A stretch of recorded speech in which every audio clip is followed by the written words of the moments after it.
आपण पाहत आहात EDTV, बातमी अशी जिच्यावर तुम्ही ठेवणार विश्वास।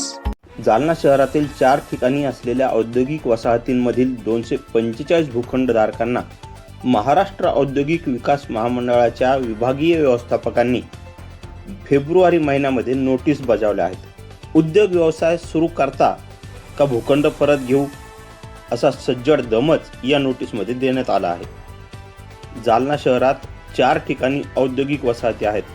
त्यामध्ये जुनी औद्योगिक वसाहत जी JES महाविद्यालयाच्या पाठीमागे आहे, तिथे 90 भूखंड आणि छत्रपती संभाजीनगर महामार्गावर टप्पा 1 मध्ये 386 भूखंड, टप्पा 2 मध्ये 144 आणि टप्पा 3 मध्ये 231 अशा एकूण 885 भूखंडधारकांपैकी हे 245 भूखंडधारक उद्योजक आहेत।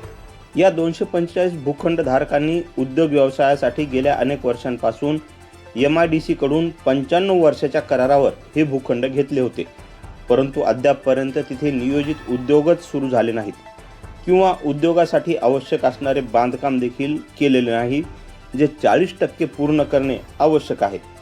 या संदर्भात या कार्यालयाच्या भूमापकांनी उपअभियंत्यांनी क्षेत्र व्यवस्थापकांना तसा अहवाल दिला आहे, त्यामुळे या नोटीस निघालेल्या आहेत। औद्योगिक वसाहतीमध्ये नको ते उद्योग करणाऱ्या उद्योजकांना नोटीस निघाल्याची बातमी EDTV न्यूजने काल दाखवली होती। या नको ते उद्योगांमुळे औद्योगिक वसाहतीमधील सुरक्षा धोक्यात आलेली आहे।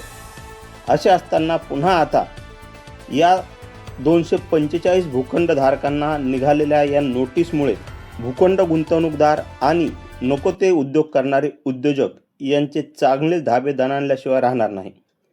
या दोन्ही प्रकरणातील गुंतवणूकदार औद्योगिक विभागाच्या अधिकाऱ्यांना कसे आणि कुठे गुंतवून ठेवतील यावर लक्ष ठेवणे गरजेचे आहे। Dilip Pohnerkar, EDTV news, Jalna.